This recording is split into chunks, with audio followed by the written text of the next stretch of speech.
नमस्कार, मैं कुमार श्रीकांत आपका स्वागत कर रहा हूं बाबा की खरी खोटी और स्लो जिंदगी पर। दरअसल सुप्रीम कोर्ट देर ही सही पर सवेर एक तरीके से हो गया। आपको पता है हल्द्वानी के बुलंदपुरा एक जगह है, जहां तक मुझे याद है शायद उसका नाम कुछ अलग भी हो सकता है। वहां पर अवैध बांग्लादेशी और रोहिंग्या को बसाया हरीश रावत ने, और हरीश रावत ने बसाया और एक कांग्रेस की नेत्री रही है जिनका नाम है इंदिरा हृदयेश। इंदिरा हृदयेश ने उनको खूब खाद पानी दी और उनकी संख्या लगातार दिन प्रतिदिन कुकुरमुत्तों की तरफ बढ़ती गई। वो रेलवे की जमीन पर और वन विभाग की जमीन पर उन्होंने कब्जा किया। आप जब भी उस तरफ जाएंगे तो आपको पता चलेगा कि साहब रेलवे का लास्ट जंक्शन जो है, या फिर कहा जाए कि स्टेशन वही है, उसके आगे स्टेशन नहीं है और रेलवे वहां विस्तार करना चाहता है। उसको लेकर रेलवे ने उनको खाली करने के निर्देश दिए।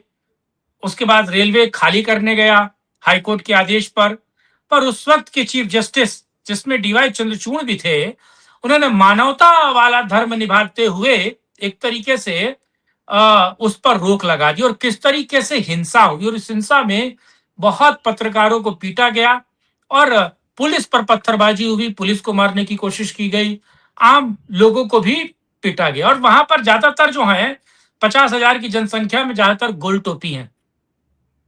अब वहां का हाल क्या है साहब? दरअसल सुप्रीम कोर्ट में उसकी सुनवाई हुई और सुप्रीम कोर्ट ने, इस वक्त के चीफ जस्टिस ने कहा कि पूरी जमीन रेलवे की है और वन विभाग की है, इसे जल्दी से जल्दी खाली कीजिए, इसे जल्दी से जल्दी कब्जा मुक्त कराइए। यानी कि निजाम, या फिर कहा जाए सीजीआई बदलते ही आदेश बदल गया और सुप्रीम कोर्ट का एक बेहतरीन आदेश आया बिना सरधर्म बड़ा पाव किए हुए। जरा इसको समझने की कोशिश करेंगे। मेरे साथ बाबा रामदास जुड़े हैं। बाबा जी, आपका बहुत बहुत स्वागत है। सुप्रीम कोर्ट के इस फैसले को और तुष्टीकरण की राजनीति को आप किस तरीके से देख रहे हैं? देखिए, सबसे पहले तो सुप्रीम कोर्ट ने कहा है कि इनको आपको कहां बसाना है, कैसे बसाना है, ये राज्य सरकार की प्रॉब्लम है, राज्य सरकार की जिम्मेवारी है, वो देखेगी। इनको इंदिरा आवास योजना देनी है या प्रधानमंत्री आवास योजना देनी है, ठीक है ना? ये सब आप देखिए। हम इतना जानते हैं कि रेलवे की जमीन है, सरकारी जमीन है, रेलवे जैसा चाहेगी वैसा विस्तार करेगी। हम रेलवे को डिक्टेट नहीं कर सकते, आप रेलवे को डिक्टेट नहीं कर सकते, उनकी जमीन खाली कीजिए। पर यह फैसला देने में सुप्रीम कोर्ट को कई साल लग गए। सर, बात यह कि हालांकि फैसले में बड़े पेच हैं, बहुत करारा जूता मारा है कांग्रेसी के सिस्टम को सुप्रीम कोर्ट ने। तो मेरा वही सवाल है सर, कल जब मैं और आप चर्चा कर रहे थे, मैंने कहा हमें अपने मंदिर वापस लेने हैं, तो क्या तरीका है इनसे अपने मंदिर वापस लेने का? तब मंदिर तो हजार हजार साल पुरानी केस हो गया, उनको वापस लेना तो वाकई टेढ़ी खीर है। आज जो रेलवे की जमीन है, जो नक्शा बता रहा है, जो रेलवे के पास अपनी जमीन के कागजात है, तुम उसमें इलीगल स्क्वाटर्स हो, तुम्हारी नागरिकता संदिग्ध है, तुम देश के नागरिक हो ही नहीं, इसके बावजूद तुम वहां जबरदस्ती कब्जा करके बैठे हो और तुम बोल रहे हो कि नहीं, पहले हमको रिहेबिलिटेट करो, पहले कहीं और बसने के लिए जगह दो, तब हम ये जगह खाली करेंगी। और देश में एक पूरा इकोसिस्टम है जो तुम्हारे सपोर्ट में आ गया, जो तुम देशद्रोहियों को सपोर्ट कर रहा है, उसी इकोसिस्टम ने पहले तुमको बसाया और अब रेलवे को कह रहा है कि तुम कहीं और जाओ, हम तो यहीं रहेंगे। सर, ये इस इकोसिस्टम को डिफीट करना कितना मुश्किल काम है। मैं तो सबसे पहले उस डीवाई चंद्रचूड़ के फैसले पर सवाल उठाऊंगा ना, कि तुमने सबसे पहले केस के क्या मेरिट थे, क्यों रोका, क्यों था? अच्छा, एक चीज, रेलवे की योजना मैं आपको बताऊं, हल्द्वानी है, हल्द्वानी का ट्विन सिटी है काठगोदाम, एक ही शहर है, जो शहर है एक्चुअली वो हल्द्वानी है, रेलवे स्टेशन का नाम काठगोदाम है। हाँ, और आखिरी स्टेशन है वो। वो वहां का हम्म आखिरी स्टेशन है।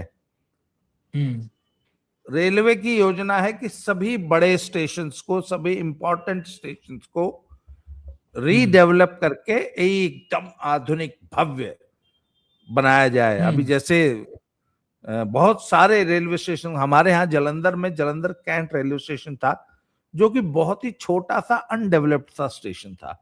उसको सर क्या शानदार बनाया, मतलब लगता है कि आप किसी एयरपोर्ट पे आ गए। ऐसे 1000 स्टेशंस को रेलवे डेवलप कर रही है।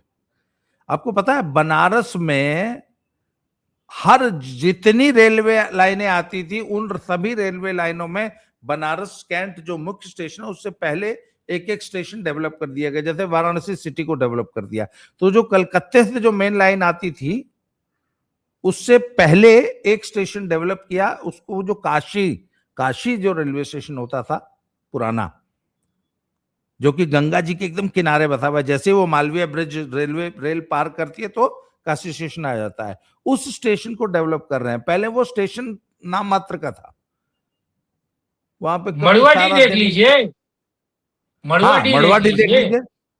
मड़वाडी हाँ तो आज बनारस का मुख्य टर्मिनल हो गया एक तरह से। इधर से आइए, जब हाँ। आप बाबतपुर, बाबतपुर अड्डे के बाद शिवपुर को कितना बड़ा टर्मिनल बनाया गया। हम्म उसी तरह जितनी भी रेलवे लाइनें बनारस में आ रही हैं, वहां बनारस से पहले एक बड़ा टर्मिनल बना के उसको, और बहुत सी ट्रेनें वहीं टर्मिनेट होंगी, वहीं से ओरिजिनेट होंगी, जिससे बनारस मुख्य स्टेशन का लोड जो है कम किया जा सके। पर्पज ये रहता है, जैसे आज गोरखपुर से आने वाली तमाम गाड़ियां वाराणसी सिटी हम्म में टर्मिनेट हो जाती हैं, अब हम्म वो कैंट नहीं आती। उसी तरह बहुत सारी हम्म। गाड़ियां काशी से, तो जब काशी में 7 प्लेटफॉर्म्स वाला एक बड़ा टर्मिनल बनना था, वहां पे इन फर्जी नकली कांग्रेसियों ने सर्व सेवा संघ नाम से एक फर्जी संस्था बना के वहां पे कब्जा कर रखा था रेलवे की जमीन को। तो फिर रेलवे ने वो पूरा बुलडोजर लगा के उनका वो सर्व सेवा संघ वाला जो नाटक नौटंकी था, और वहां से वो छापते क्या थे, तब 4 पेज की बुकलेट नुमा एक अखबार, और रेलवे की अरबों रुपए की जमीन, कई एकड़ जमीन पे कब्जा करके बैठे थे महात्मा गांधी के नाम पे, क्योंकि कभी कोई महात्मा गांधी वहां आए थे। मैं कांग्रेसी इकोसिस्टम की बात बता रहा हूं आपको कि कैसे कांग्रेसी इकोसिस्टम लोगों को बेवकूफ बनाता है। तो आपको ध्यान होगा, मेरे वहां एक मित्र थे, वो वहां रहते थे, वो भी बड़े कट्टर कांग्रेसी थे। तो जब उनको उनसे वो तमाम जगहें खाली कराई गई तो बड़ा चीखे चिल्लाए, पर रेलवे ने आज वहां पे पूरी जगह को रेलवे ने अपने कब्जे में वापस लेके और एक बड़ा भव्य स्टेशन बना रही है। उसी तरह हल्द्वानी स्टेशन को सर पूरा रीडेवलप करना था। अच्छा, हल्द्वानी जो है वो उत्तराखंड का एक तरह से प्रवेश द्वार भी है, और पूरे उत्तराखंड से यात्री आके हल्द्वानी में ट्रेन पकड़ते हैं। पहले बसों से आते हैं, 2-2, 250, 300, 2-2 दिन की यात्रा करके वो हल्द्वानी आते हैं और हल्द्वानी से ट्रेन पकड़ते हैं। सब उस पूरे रीडेवलपमेंट वर्क को इन रोहिंग्या कुमाऊं बांग्लादेश, सारा मंडल वहीं से जुड़ता है ना, कुमाऊं मंडल हाँ घुसना हाँ, हो, वो पिथौरागढ़ कुमाऊं जाना मंडल हो। का प्रवेश द्वार है। हाँ। अच्छा, एक और महत्वपूर्ण है इसमें, मुरादाबाद, बरेली, मुजफ्फरनगर, 3 जो बड़ी जगह है ना, वो जी सारे के सारे जाकर वहां भूलनपुरा में बस गए हैं। अब वो बसे हैं, उन्होंने वहां मस्जिदें बना ली हैं, वहां मदरसे बना लिए हैं, और 2-4 एक तरीके से वहां एक छोटा मंदिर भी है, वो भी दिखाया गया। ज्यादातर अवैध रोहिंग्या और बांग्लादेशी वहां पर बस गए हैं। मैं आपसे एक बात पूछता हूं, जरा इसका मुझे उत्तर दीजिएगा। कितना अच्छा, कितना आसान है गुरु। घर से निकलिए, जाइए, रेलवे की जमीन पर बस जाइए, और 10 साल बाद, 20 साल बाद रेलवे आपको उठा के भगाएगा ही।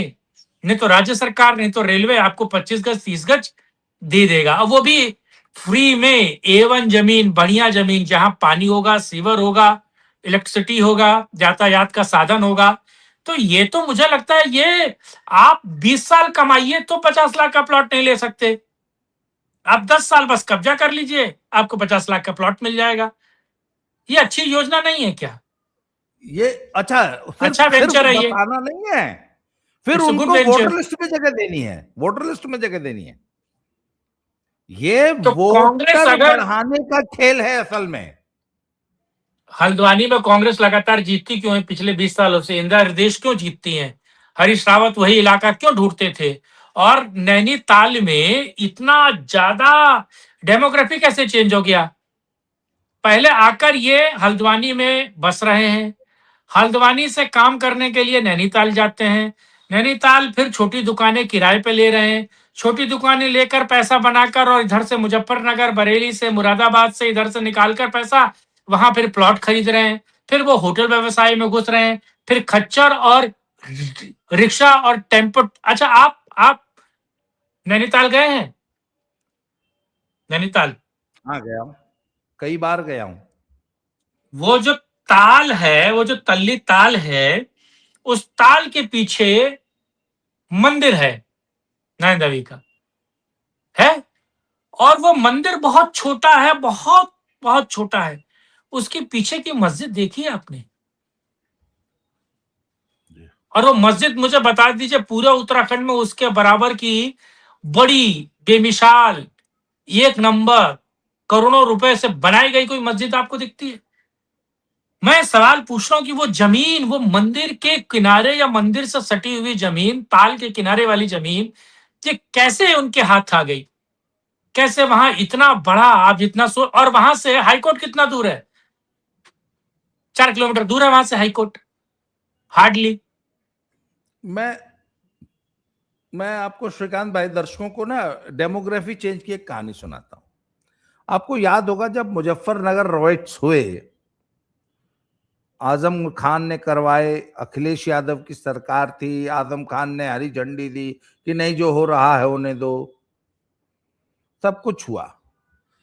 तो सब कुछ के बावजूद माहौल इतना खराब नहीं था कि मुसलमान जो लोग थे उनको वहां से हटना पड़ता, विस्थापित होना पड़ता। पर जानबूझ के अखिलेश गवर्नमेंट ने लाखों मुसलमानों को विस्थापित होने के लिए मजबूर किया, प्रेरित किया, और बल्कि जगह जगह कैंप बनाए। जब माहौल 3 दिन बाद नॉर्मल हो गया, सुनिए मैं आपको एक बहुत बड़े पुलिस अफसर की भुक्तभोगी कहानी बता रहा हूं, उसने खुद अपने मुंह से सुनाई है। One of the top most officer जो कि बाद में डीजीपी बने, उन्होंने एक पॉडकास्ट में ये कहानी बताई कि चौथे दिन हमने सिचुएशन को कंट्रोल कर दिया था। ही वॉज, उस वक्त तो एडीजी एलओ थे,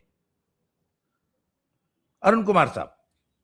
तो मैंने वो उन्होंने, पूरा राइट्स कवर किया है, बीइंग ए जर्नलिस्ट मैंने वो पूरा राइट्स कवर किया है। आगे सुनिए, मैं तो उन्होंने कहा था मौजूद था। 4 दिन बाद जब नॉर्मल हो गया तो हमने कहा कि अब इन लोगों को जो है वापस अपने अपने घरों में जाने दीजिए, माहौल एकदम नॉर्मल है। तो आजम खान ने ये असरटेन किया कि नहीं, कोई अपने घर वापस नहीं जाएगा, सबको विस्थापितों कैंप में ही रहने दिया जाए। तब कैंप लग गए, सालों साल वो कैंप चले। उसके बाद क्या हुआ, ये इकरा हसन का जो भाई है ना, नाहिद हसन, ये कैराना से था एमएलए। इसने यमुना के कछार पे सैकड़ों एकड़ भूमि पे कब्जा किया। सुनिए, मैं आपको बड़ी जिम्मेवारी पूर्वक ये कहानी सुना रहा हूं, क्योंकि कैराना के आगे जमुना नदी और जमुना नदी के उस पार पानीपत, हरियाणा। सर वहां पे किया, और जितने भी ये विस्थापितों के लड़के थे ना, इनको वहां 25-25, 50-50 गज के प्लॉट खुद जाके चिन्हित कराए, और अपने इलाके की मुसलमान लड़कियों की उन लड़कों से शादी करके उनको वहां बसाया गया। आज उनकी संख्या टोटल कैराना विधानसभा में 25,000 है, और ये सब ये इकरा हसन की फैमिली के वोटर हैं। इस तरीके से अपने अपने विधानसभा लोकसभा क्षेत्र में इनको बुला बुला के बसाया जाता है और वोटर बना के डेमोग्राफी चेंज की जाती है। अब एक और सुनिए, ये आम आदमी पार्टी आपके दिल्ली में जिन जिन सीटों पर कमजोर थी वहां पे सरकारी भूमि पे, डीडीए की जमीन पे, डीडीए के पार्कों पे, रेलवे की जमीन में, वन विभाग की जमीनों में, सरकारी जो भी जो आपकी है ग्राम समाज की जो जमीनें होती हैं उनपे सरकार ने कब्जा कर करके झुग्गी झोपड़ियां बनाई और एक एक विधानसभा में 5-5, 10-10 हजार वोट बनाए गए। मदनपुर खादर है, मदनपुर जी, मैं खादर का जानता हूं। इलाका है, और सरिता जी, विहार, सरिता सरिता विहार विहार। वो वाला, हाँ, जहां से नोएडा मिलता हुआ है।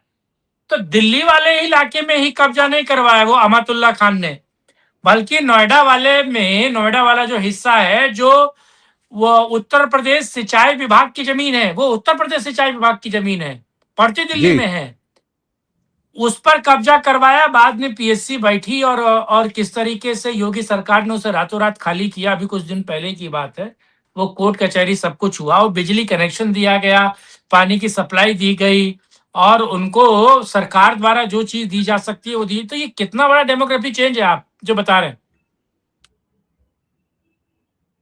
तो ये सारा का सारा गेम ही डेमोग्राफी चेंज। अच्छा देखिए, सिर्फ डेमोग्राफी चेंज करने का उद्देश्य नहीं होता है। डेमोग्राफी चेंज करने के बाद सबसे पहले वोटर लिस्ट बढ़ाओ, अपनी विजय सुनिश्चित करो। लोकल बॉडीज में सुनिए, लोकल बॉडीज में मतलब राइट फ्रॉम ग्राम प्रधानी से लेके और मेंबर ऑफ पार्लियामेंट तक, नंबर 1। नंबर 2, लोकल इकोनॉमी पे कब्जा करो। सिर्फ वोट बैंक भी नहीं है, लोकल इकोनॉमी पर कब्जा करने का षड्यंत्र होता है। और वो तो आपने कहा ना, देर आए दुरुस्त आए, कि आज सुप्रीम कोर्ट ने कह दिया कि नहीं, हमें कुछ नहीं मालूम, आप इनको चाहे जैसे रिहेबिलिटेट करो, हमें मतलब नहीं है। उन्होंने तो बोल दिया प्रधानमंत्री आवास योजना। अरे भैया, प्रधानमंत्री आवास योजना में पात्र होगे तब तो मिलेगा।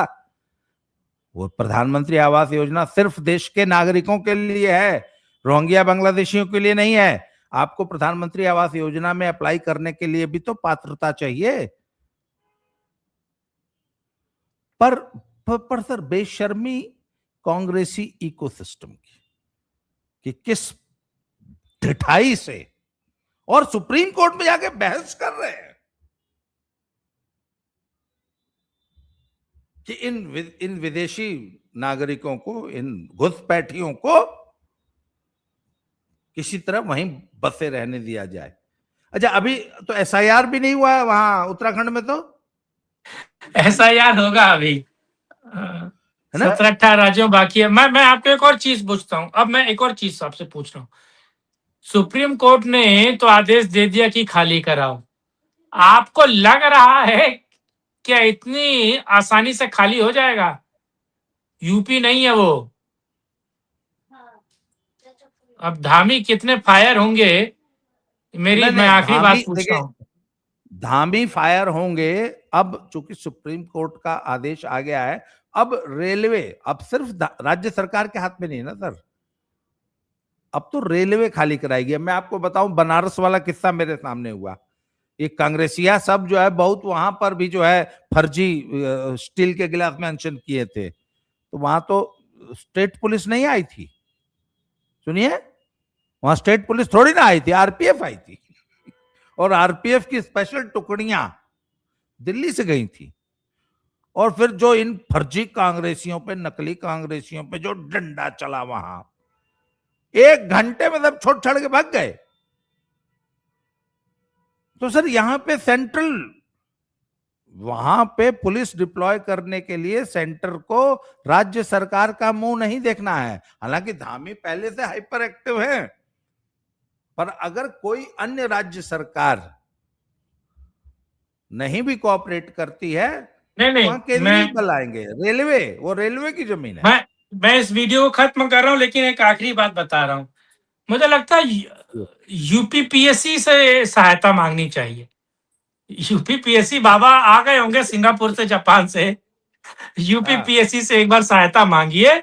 एक बटालियन उठेगी मुरादाबाद से, एक मेरठ से, एक साहिबाबाद के पास पड़ी है वैशाली में एक बटालियन। ये तीनों बटालियन अगर जाएंगी तो मुझे लगता है 1.5-2 घंटे का समय लगेगा, हार्डली खाली हो नहीं जाएगा। और बुलडोजर भी आप मांग नहीं सकते नहीं हैं नहीं यूपी नहीं, से उधार। बिल्कुल। आप खाली अनाउंस कर दीजिए कि कृपया इस जगह को खाली कर दें, नहीं तो पीएससी आ रही है। आधे सर, से ज्यादा तो यूपी वाले ही घुसे पड़े हैं ना। हाँ, मुरादाबाद, बरेली, पीएससी का नाम मुजफ्फरनगर, सुनते ही भाग मेरठ, जाएंगे। कांडला। सर, पीएससी को आना नहीं पड़ता, नाम ही काफी है। हाँ, चलिए, ये भी ठीक है। नाम चलिए ही बाबा जी, काफी है।